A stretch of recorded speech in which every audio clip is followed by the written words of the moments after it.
ನಾವಿವತ್ತು ಕೆಲವೊಂದು Excel basic ಫೀಚರ್ಸ್ನ ಕಲಿಯೋಣ. ಅದ್ರ ಜೊತೆಗೆ ಪಿವೋಟ್ ಟೇಬಲ್ ಹೆಂಗೆ ಹಾಕೋದು, ಆಮೇಲೆ ಗ್ರಾಫ್ ಹೆಂಗೆ ಸೆಟ್ ಮಾಡೋದು, ಅದ್ರ ಬಗ್ಗೆನೂ ಮಾತಾಡೋಣ. ಜಸ್ಟ್ ಟು ಸ್ಟಾರ್ಟ್ ವಿತ್, ನೀವು ಇಲ್ಲಿ ನಾವು ನೋಡ್ತಿರ್ಬೋದು ಮಂತ್ ಆ್ಯಂಡ್ ಸ್ಯಾಲ್ರಿ ಸೆಟ್ ಮಾಡಿದ್ದೀನಿ. ಆಮೇಲೆ ಜಾನ್ ಟು ಡಿಸೆಂಬರ್ವರೆಗೂ ನಾನು ಅಪ್ಡೇಟ್ ಮಾಡಿದ್ದೀನಿ. ಬಟ್ ಇಲ್ಲಿ ಸ್ಯಾಲ್ರಿ ಅಂತ ಬಂದಾಗ ಓನ್ಲಿ ಏಪ್ರಿಲ್ವರೆಗೂ ನಾನು ಅಪ್ಡೇಟ್ ಮಾಡಿದ್ದೀನಿ ಸ್ಯಾಲ್ರಿನ. ಈಗ ಅಂದ್ಕೊಳ್ಳಿ, ನಾನು ಸೇಮ್ ಸ್ಯಾಲ್ರಿ ನನಗೆ ಏಪ್ರಿಲಿಂದ ಡಿಸೆಂಬರ್ವರೆಗೂ ಬರ್ತಾಯಿತ್ತು ಅಂತ ಇತ್ತು ಅಂದರೆ, ಲೈಕ್ ಇಲ್ಲಿ ನೀವು ನೋಡ್ಬೋದು. ಇಲ್ಲಿ ಲೈಕ್ ನಾನು ಇಲ್ಲಿ ರೈಟ್ ಸೈಡ್ ಡಾಟ್ನ ಸೆಲೆಕ್ಟ್ ಮಾಡಿದಾಗ ಅಲ್ಲಿ ಅದು ಹತ್ರ ಬಂದ ತಕ್ಷಣ ನನಗೆ ಐಕಾನ್ ಚೇಂಜ್ ಆಗ್ತಿದೆ. ಅದನ್ನು ಡಬಲ್ ಕ್ಲಿಕ್ ಮಾಡಿದ್ರೆ ಎಲ್ಲನೂ ಅಪ್ಡೇಟ್ ಆಗುತ್ತೆ ಸೇಮು. ಈಗ ಅದೇ ರೀತಿ ನೀವು ಎಲ್ಲ ಕಾಲಮ್ಸ್ನ ಸೆಲೆಕ್ಟ್ ಮಾಡಬೇಕು ಅಂದಾಗ ನೀವು ಇಲ್ಲಿ ಟಾಪಲ್ಲಿ ಹೋಗಿ ನೀವು ಲೆಫ್ಟ್ ಕ್ಲಿಕ್ ಮಾಡಿ ನೀವು ಈ ರೀತಿ ಮೌಸನ್ನು ನೀವು ಡ್ರ್ಯಾಗ್ ಮಾಡ್ಬೋದು. ಇಲ್ಲಾಂದರೆ ಇನ್ನೊಂದು ರೀತಿ ಮಾಡಬೇಕು ಅಂದರೆ ಅದನ್ನು ಟಾಪಲ್ಲಿ ಸೆಲೆಕ್ಟ್ ಮಾಡಿ ಕಂಟ್ರೋಲ್ ಶಿಫ್ಟ್ ಪ್ರೆಸ್ ಮಾಡಿ ಡೌನ್ ಆ್ಯರೋ ಪ್ರೆಸ್ ಮಾಡಿದ್ರೆ complete row from top to bottom ಎಲ್ಲಿವರೆಗೂ ಬರೆದಿದ್ರೆ ಅಲ್ಲಿವರೆಗೂ ಸೆಲೆಕ್ಟ್ ಆಗುತ್ತೆ. ಅದೇ ಥರ ನೀವು ರೈಟ್ ಸೈಡ್ದು ಸೆಲೆಕ್ಟ್ ಮಾಡಬೇಕು ಅಂದರೆ ಸೇಮ್ ಅಗೇನ್ ಕಂಟ್ರೋಲ್ ಪ್ಲಸ್ನ ಕಂಟಿನ್ಯೂ ಪ್ರೆಸ್ ಮಾಡಿ ಹಾಗೆ ರೈಟ್ ಆ್ಯರೋ ಬಟನ್ ಪ್ರೆಸ್ ಮಾಡಿದ್ರೆ ಕಂಪ್ಲೀಟ್ ಎಲ್ಲನೂ ಸೆಲೆಕ್ಟ್ ಆಗುತ್ತೆ, ನೀವು ಎಲ್ಲಿವರೆಗೂ ಬರೆದಿದ್ದೀರಾ ಅಲ್ಲಿವರೆಗೂ. ಜಸ್ಟ್ ಇನ್ ಕೇಸ್ ಅಂದ್ಕೊಳ್ಳಿ ನೀವು ಜುಲೈ ಇಲ್ಲ ಅಂದರೆ ಆಗ ನೋಡಿ ಇಲ್ಲಿ ಏನಾಗುತ್ತೆ ಅಂತ. ನಾನು ಮತ್ತೆ ಕಂಟ್ರೋಲ್ ಶಿಫ್ಟ್ ಪ್ರೆಸ್ ಮಾಡಿ ಡೌನ್ ಆ್ಯರೋ ಪ್ರೆಸ್ ಮಾಡ್ತೀನಿ. ಬರೀ ಎಲ್ಲಿವರೆಗೂ ರೈಟ್ ಇದೆಯಾ, ಅದು ಗ್ಯಾಪ್ ಇದೆಯಲ್ಲ, ಅದು ಗ್ಯಾಪ್ ಸೆಲೆಕ್ಟ್ ಆಗೋಲ್ಲ. ಎಲ್ಲಿವರೆಗೂ ಕಂಟಿನ್ಯೂಸ್ ಇದೆಯೋ, ಕಂಟಿನ್ಯೂಸ್ ಡೇಟಾ ಇದೆಯೋ ಅಲ್ಲಿವರೆಗೂ ಅಷ್ಟೇ ಸೆಲೆಕ್ಟ್ ಆಗುತ್ತೆ. ಅದು ಮುಂದೆ ಇರೋದು ಗ್ಯಾಪ್ ಇದ್ದರೆ ಅದು ಸೆಲೆಕ್ಟ್ ಆಗೋಲ್ಲ. ನೋಡಿ, ನಾನು ಮತ್ತೆ ಜುಲೈ ಹಾಕಿದ್ದೀನಿ. ಕಂಟ್ರೋಲ್ ಶಿಫ್ಟ್ ಪ್ರೆಸ್ ಮಾಡಿದ್ರೆ ಎಲ್ಲನೂ ಸೆಲೆಕ್ಟ್ ಆಗುತ್ತೆ. ಅದೇ ಥರ ಸ್ಯಾಲ್ರಿನೂ ರೈಟ್ ಸೈಡ್ ನೀವು ಸೆಲೆಕ್ಟ್ ಅದೇ ಕಂಟ್ರೋಲ್ ಶಿಫ್ಟ್ ಮಾಡಿ ರೈಟ್ ಆ್ಯರೋ ಬಟನ್ ಪ್ರೆಸ್ ಮಾಡಿದ್ರೆ ಅದನ್ನು ಸೆಲೆಕ್ಟ್ ಆಗುತ್ತೆ. ಈಗ ನೆಕ್ಸ್ಟು ನಾನು ಈಗ ಇದೊಂದು ತೋರಿಸ್ತೀನಿ ನೋಡಿ. ನೀವು ಜಾನು ಟು ಡಿಸೆಂಬರ್ವರೆಗೂ ನೋಡಿ, ಇಲ್ಲಿ ಫೆಬ್ಬಿಂದ ಡಿಸೆಂಬರ್ವರೆಗೂ ಮಂತ್ ಆ್ಯಂಡ್ ಇಯರ್ ಇದೆ. ಬಟ್ ಜಾನಲ್ಲಿ ಡೇಟ್ ಆ್ಯಂಡ್ ಮಂತ್ ಇದೆ. ಇದನ್ನು ನೀವು ಯಾವ ರೀತಿ ಫಿಕ್ಸ್ ಮಾಡಬೇಕು ಅಂತ ತೋರಿಸ್ಕೊಡ್ತೀನಿ. ಇಲ್ಲಿ ರೈಟ್ ಕ್ಲಿಕ್ ಮಾಡಿ, ಇಲ್ಲಿ ಫಾರ್ಮ್ಯಾಟ್ ಸೆಲ್ಗೆ ಹೋಗಿ, ಇಲ್ಲಿ ಫಾರ್ಮ್ಯಾಟ್ ಸೆಲ್ಲಲ್ಲಿ ನೀವು ನೋಡ್ತಿರೋ ಹಾಗೆ ಡೇಟ್ ಆ್ಯಂಡ್ ಮಂತ್ ಸೆಲೆಕ್ಟ್ ಆಗಿದೆ. ಕಸ್ಟಮ್ ಹೋಗಿ ನಂಬರಲ್ಲಿ ಕಸ್ಟಮಲ್ಲಿ ನೀವು ಡೇಟ್ ಆ್ಯಂಡ್ ಮಂತ್ ತೋರಿಸ್ತದೆ. ಇಲ್ಲಿ ಮೇಲೆ ನೋಡಿ, ಇಲ್ಲಿ ಫಸ್ಟ್ ಜಾನ್ ಅಂತ ತೋರಿಸ್ತದೆ, ಅಲ್ಲಿನೂ ಸೇಮ್ ಇದೆ. ಬಟ್ ಅದ್ರ ತೆಳಗೇ ಮಂತ್ ಆ್ಯಂಡ್ ಇಯರ್ ಇದೆ. ಮಂತು ಹೈಫನ್ ಇಯರ್ ಅಂತ ಇದೆ. ಅದಕ್ಕೆ ಮಂತು 3 ಇದ್ದಾವೆ, ಹೈಫನ್ $Y ಇದೆ. $Y ಅಂದರೆ ನಿಮಗೆ ಲಾಸ್ಟ್ 2 ವ್ಯಾಲ್ಯೂಸ್ ತೋರಿಸುತ್ತೆ. ಅದೇ ಥರ ನೋಡಿ, ನಾನೀಗ $Y ಇದ್ದಿದ್ದನ್ನ 4 Ys ಮಾಡ್ತೀನಿ. ನೋಡಿ, ಇಲ್ಲಿ 2024 ತೋರಿಸ್ತಾ ಇದೆ.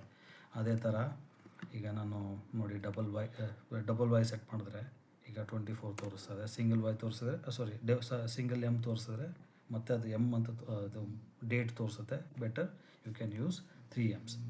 ಅದೇ ಥರ ನೀವು ಸೆಟ್ ಮಾಡ್ಬೋದು ಕಸ್ಟಮ್ಮಾಗಿ, ನಿಮ್ಗೆ ಬೇಕಿದ್ದಂಗೆ ನೀವು ಸೆಟ್ ಮಾಡ್ಬೋದು. ನಾನು ಚೇಂಜ್ ಮಾಡಿದ ತಕ್ಷಣ ನೋಡಿ, ಇಲ್ಲಿ ಚೇಂಜ್ ಆಯಿತು, ಮಂತ್ ಹೈಫನ್ ಇಯರ್ ಆಯಿತು. ಅದಿಷ್ಟು ಇದಾಯಿತು. ಲೈಕ್ ನೀವು ಅಕಸ್ಮಾತ್ ನೀವು ಇದಕ್ಕೆ ಬಾರ್ಡರ್ ಸೆಟ್ ಮಾಡಬೇಕು ಅಂದರೆ ಆಲ್ರೆಡಿ ಮಾಡಿದ್ದೀನಿ. ಸೆಟ್ ಮಾಡಬೇಕು ಅಂದರೆ ಕಂಪ್ಲೀಟ್ ಸೆಲೆಕ್ಟ್ ಮಾಡಿ ಹೋಮಲ್ಲಿ ನೀವು ಇಲ್ಲಿ ಬಾರ್ಡರ್ಸ್ ಅಂತ ಇದೆ ನೋಡಿ, ಅದು ಐಕಾನ್ ಇದೆ ಇಲ್ಲಿ ಹೋಮಲ್ಲಿ. ಅದನ್ನು ನೀವು ಯಾವ್ದು ಆಲ್ ಬಾರ್ಡ್ರನ್ನು ಸೆಟ್ ಮಾಡಿದ್ರೆ ಆಲ್ ಬಾರ್ಡರ್ ಆಗುತ್ತೆ. ಇಲ್ಲ ರೈಟ್ ಸೈಡ್ ಅಂದರೆ ರೈಟ್ ಸೈಡು ಆಗುತ್ತೆ. Since I already selected everything. ಈಗ ಎಲ್ಲನೂ ತೋರಿಸ್ತಾ ಇದೆ. ಈಗ ಇನ್ನೊಂದು ಬೇಸಿಕ್ ಥಿಂಗ್ ಹೇಳಬೇಕು ಅಂದರೆ, ಇಲ್ಲಿ ನೋಡಿ, ನಾನು salary detail updates in pivot table and graph ಅಂತ ಬರೆದಿದ್ದೀನಿ. ಇಲ್ಲಿ ನಾನು ಫಸ್ಟ್ ಕಾಲಮ್ ಸೆಲೆಕ್ಟ್ ಮಾಡಿದಾಗ ನಿಮಗೆ ಇದು ತೋರಿಸ್ತದೆ ಡೀಟೇಲ್ಸು. ಅದೇ ನಾನು ಬಿ ಅಂತ ಸೆಲೆಕ್ಟ್ ಮಾಡಿದ್ರೆ BCD ಅಂತ ಸೆಲೆಕ್ಟ್ ಮಾಡಿದ್ರೆ ನಿಮಗೇನು ಕಾಣಿಸ್ತಲ್ಲ. ಬಟ್ ನಿಮಗೆ ನೋಡಿದ್ರೆ ಎಲ್ಲನೂ ಕಾಣುತ್ತೆ, ಬಟ್ ಆ ಕಾಲಮಲ್ಲಿ ಇಲ್ಲ. ಅದಕ್ಕೆ ಇದು ಮರ್ಜ್ ಮಾಡಬೇಕು. ಆ್ಯಕ್ಚುಲಿ ಮರ್ಜ್ ಮಾಡಿದ್ರೆ ನಿಮಗೆ ಕಂಪ್ಲೀಟ್ ತೋರ್ಸೋಕ್ಕೆ ಶುರು ಮಾಡುತ್ತೆ. ಅದು ಹೆಂಗೆ ಮರ್ಜ್ ಮಾಡೋದು ತೋರಿಸ್ತೀನಿ. ನೀವು ಕಂಪ್ಲೀಟ್ ಎಲ್ಲನೂ ಸೆಲೆಕ್ಟ್ ಮಾಡಿ, ಎಲ್ಲಿವರೆಗೂ ನಿಮ್ಮದು ಡೇಟಾ ಇದೆಯೋ ಅಲ್ಲಿವರೆಗೂ ಸೆಲೆಕ್ಟ್ ಮಾಡಿ ನೀವು ಇಲ್ಲಿ ಹೋಮಲ್ಲಿ ನಿಮಗೆ ಮರ್ಜ್ ಅಂತ ಇದೆ ನೋಡಿ, ಅದನ್ನು ಕ್ಲಿಕ್ ಮಾಡಿದ್ರೆ ಮರ್ಜ್ ಆಗಿಬಿಡುತ್ತೆ. ಮರ್ಜ್ ಆಗಿ ಸೆಂಟ್ರಲ್ಲಿ ಬರುತ್ತೆ. ಈಗ ನೋಡಿ, ಈಗ ನಾನು ಇಲ್ಲಿ ಈಗ ಸಿಂಗಲ್ ಇದನ್ನು ರೋ ಎಲ್ಲಿ ಸೆಲೆಕ್ಟ್ ಮಾಡಿದ್ರು ಸಿಂಗಲ್ ರೋ ಥರನೇ ತೋರಿಸುತ್ತೆ ನಿಮಗೆ. ಅಲ್ವಾ? ಅದು ನಿಮಗೆ ನೋಡಿ ಕಂಪ್ಲೀಟ್ ಗ್ರಾಫ್ ತೋರಿಸ್ತದೆ, ವ್ಯಾಲ್ಯೂ ಅದು ಡೀಟೇಲ್ಸ್ ಎಲ್ಲ ನೀವೇನು ಹಾಕಿದ್ದೀರ ಅದಕ್ಕೆ ಕಲರಿಂಗ್ ಮಾಡಬೇಕು ಅಂದರೆ ಅಗೇನ್ ಹೋಮಲ್ಲಿ ಹೋಗಿ ನೀವು ಕಲರಿಂಗ್ ಮಾಡ್ಬೋದು ಬೇಸ್ಡ್ ಆನ್ ಯುವರ್ ರಿಕ್ವೈರ್ಮೆಂಟ್ ಅಲ್ವಾ. ಲೈಕ್ ಬ್ಯಾಕ್ಗ್ರೌಂಡ್ ಕಲರ್ನ ನೀವು ಏನು ಸೆಟ್ ಮಾಡ್ಬೋದು, ಹಂಗೆ ಇವು ಕ್ಯಾರೆಕ್ಟರ್ಸ್ದು ನೀವು ಕಲರ್ನ ಸೆಟ್ ಮಾಡ್ಬೋದು. ಆಮೇಲೆ ನೋಡಿ ಅದು ಸ್ಯಾಂಪಲ್ ತೋರಿಸ್ತಾ ಇತ್ತು, ಅದೇ ಥರ ನೀವು ಇಲ್ಲಿ ಕ್ಯಾರೆಕ್ಟರ್ ಸೈಜನ್ನು ಸೆಟ್ ಮಾಡ್ಬೋದು ಬೇಸ್ಡ್ ಆನ್ ಯುವರ್ ರಿಕ್ವೈರ್ಮೆಂಟ್ ಅಲ್ವಾ. This is what it is I wanted to show. ನೋಡಿ ಮತ್ತೆ ಅದು ವ್ಯಾಲ್ಯೂ ಔಟ್ಸೈಡ್ ಇದಾಯಿತು. ಅಲ್ಲಿ ಡೂ ಒನ್ ಥಿಂಗ್, ಅಲ್ಲಿ ಟು ಜಿವರೆಗೂ ಸೆಲೆಕ್ಟ್ ಮಾಡ್ತೀನಿ. ನೋಡಿ ಇವಾಗ ಸೆಂಟ್ರಲ್ಲಿ ಬಂತು. Based on your requirement you can set this. Coming back to this thing, this data. ಈಗ ನಾವು ಇದಕ್ಕೆ ಪ್ಯೂರ್ ಟೇಬಲ್ ಹೆಂಗೆ ಅಪ್ಡೇಟ್ ಮಾಡೋದು ತೋರಿಸ್ಕೊಡ್ತೀನಿ. ಈಗ ನಾನು ಇದೆಲ್ಲ ಡೇಟಾ ಹಾಕಿದ್ದೀನಿ, ನಾನು I want to set pure table. ಅದಕ್ಕೆ ಏನು ಮಾಡಬೇಕು, ಇನ್ಸರ್ಟ್ಗೆ ಕ್ಲಿಕ್ ಮಾಡಿ, ಹೋಮ್ ಪಕ್ಕ ಇರೋ ಇನ್ಸರ್ಟ್ನ ಕ್ಲಿಕ್ ಮಾಡಿ, ಇಲ್ಲಿ ನಿಮಗೆ ಪ್ಯೂರ್ ಟೇಬಲ್ ಕಾಣುತ್ತೆ, ಅದನ್ನು ಕ್ಲಿಕ್ ಮಾಡಿ. ಫಾರ್ ಟೇಬಲ್ ಆ್ಯಂಡ್ ರೇಂಜ್ ಅಂತ ಇದೆ, ಅದನ್ನು ಸೆಲೆಕ್ಟ್ ಮಾಡಿ. ಇಲ್ಲಿ ನೋಡಿ ನಿಮಗೆ ತೋರಿಸ್ತಾ ಇದೆ ಲೈಕ್ ನ್ಯೂ ಶೀಟಲ್ಲಿ ಹಾಕೋದ ಗ್ರಾಫ್ನ, ಇಲ್ಲ ಸೇಮ್ ಎಕ್ಸಿಸ್ಟಿಂಗ್ ಶೀಟಲ್ಲಿ ಹಾಕೋದ ಅಂತ ತೋರಿಸುತ್ತೆ. ಅದು ನೀವು ಎಕ್ಸಿಸ್ಟಿಂಗ್ ಶೀಟ್ ಆದರೆ ಆಲ್ರೆಡಿ ನೀವು ಇಲ್ಲಿ ಸೆಲೆಕ್ಟ್ ಮಾಡಿದ್ದೀರಲ್ಲ ರೋ 4, ಆಮೇಲೆ ಕಾಲಮ್ ಡಿ, ಅದು ಇಲ್ಲಿ ನಿಮ್ಗೆ ತೋರಿಸ್ತಾ ಇದೆ. ಆಮೇಲೆ ಯಾವ್ಯಾವುದಕ್ಕೆ ನೀವು ಗ್ರಾಫ್ ಹಾಕ್ಬೇಕು ಅನ್ನೋದಕ್ಕೆ ಇಲ್ಲಿ ಸೆಲೆಕ್ಟ್ ಮಾಡಬೇಕಾಗತ್ತೆ. ನೋಡಿ ನಾನು ಇಲ್ಲಿ ಸ್ಟಾರ್ಟಿಂಗಿಂದ ಇಲ್ಲೆಲ್ಲ ಸೆಲೆಕ್ಟ್ ಮಾಡಿದ್ರೆ ಅಲ್ಲಿ ನಿಮಗೆ ಅಪ್ಡೇಟ್ ಆಯಿತು. ಅಲ್ಲಿ ಸೇವ್ ಓಕೆ ಆ್ಯಂಡ್ ದೆನ್ ಅಲ್ಲಿ ಸೆಲೆಕ್ಟ್ ಸ್ಯಾಲರಿ ಆ್ಯಂಡ್ ಮಂತ್. ಇಲ್ಲಿ ಡೇಟ್ ತೆಗಿತೀನಿ, ಇದನ್ನು ತೆಗಿತೀನಿ. ನೋಡಿ ಬೇಗ ನಿಮಗೆ ಕಾಣಿಸುತ್ತೆ ಇವಾಗ ಮಂತು, ಸ್ಯಾಲ್ರಿ, ಯಾವ್ಯಾವ ಮಂತಿಗೆ ಎಷ್ಟು ಸ್ಯಾಲ್ರಿ ಬಂದಿದೆ, ಆಮೇಲೆ ಟೋಟಲ್ ವ್ಯಾಲ್ಯೂ ಎಷ್ಟಿದೆ ಅಂತ ತೋರಿಸ್ತದೆ. ಅದೇ ಥರ ನೀವು ರೋ ಕಾಲಮ್ ಟು ರೋ ಎಲ್ಲನೂ ಮಾಡ್ಬೋದು. ಫಿಲ್ಟ್ರ್ ಹಾಕೋದು ನೋಡಿ, ಫಿಲ್ಟ್ರ್ ಹಾಕಿದ್ರೆ ಇಲ್ಲಿ ನಾನು ಇದನ್ನು ಕಾಲಮ್ ರೋಗೆ ತೊಗೊಂಬರ್ತೀನಿ. ನೋಡಿ ಇಲ್ಲಿ ಫಿಲ್ಟ್ರ್ ಹಾಕ್ದಾಗ ನೀವು ನೀವು ಸ್ಪೆಸಿಫಿಕ್ ಮಂತ್ನ ನೀವು ಸೆಲೆಕ್ಟ್ ಮಾಡ್ಬೋದು. ಎಲ್ಲ ಸೆಲೆಕ್ಟ್ ಮಾಡಿ ಈ ರೀತಿ ನೀವು ಒಂದೊಂದು ಮಂತಿಗೆ ಸೆಲೆಕ್ಟ್ ಮಾಡ್ಬೋದು. ಇಲ್ಲ ನಿಮ್ಗೆ ಗೊತ್ತು ಒಂದೇ ಮಂತ್ ನೋಡಬೇಕು ಅಂದಾಗ ನೀವು ಇಲ್ಲಿ ಟೈಪ್ನೂ ಮಾಡ್ಬೋದು. ಡೈರೆಕ್ಟಾಗಿ ಜಾನ್ ಅಂತ ಟೈಪ್ ಮಾಡಿದ್ರೆ ಬರೀ ಜಾನ್ ಅಷ್ಟೇ ಸೆಲೆಕ್ಟ್ ಆಗುತ್ತೆ. ಅದೇ ಥರ ಜಾನ್ ಡೇಟಾ ತೋರಿಸುತ್ತೆ ನಿಮಗೆ. ಇಲ್ಲಿ ನೋಡಿ ಈಗ ನಾನು ವ್ಯಾಲ್ಯೂ ಅಲ್ಲನ್ನು ಸೆಲೆಕ್ಟ್ ಮಾಡಿದಾಗ ವ್ಯಾಲ್ಯೂ ಬಂತು.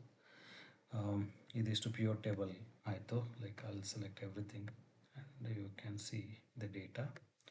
ಈಗ ಇದನ್ನೇ ಗ್ರಾಫ್ ಹೆಂಗೆ ಹಾಕೋದಪ್ಪ ಅಂತ ತಿಳ್ಕೋಬೇಕು ಅಂದರೆ ಇಲ್ಲಿ ನೀವು ಇನ್ಸರ್ಟ್ಗೆ ಹೋಗಿ, ಇನ್ಸರ್ಟಲ್ಲಿ ಇಲ್ಲಿ ನೀವು ಗ್ರಾಫ್ ಟೈಪ್ಸ್ ಇದೆ ನೋಡಿ, ನೀವು ಯಾವ ಗ್ರಾಫ್ ಹಾಕ್ಬೇಕಂತಿದ್ದೀರೋ ಅದನ್ನೆಲ್ಲ ಸೆಲೆಕ್ಟ್ ಮಾಡ್ಬೋದು. ಇಲ್ಲಿ ಈಗ ನಾನು ಈ ವ್ಯಾಲ್ಯೂಗೆ ನಾನು ಗ್ರಾಫ್ ಹಾಕಬೇಕು ಅಂತಿದ್ದೀನಿ.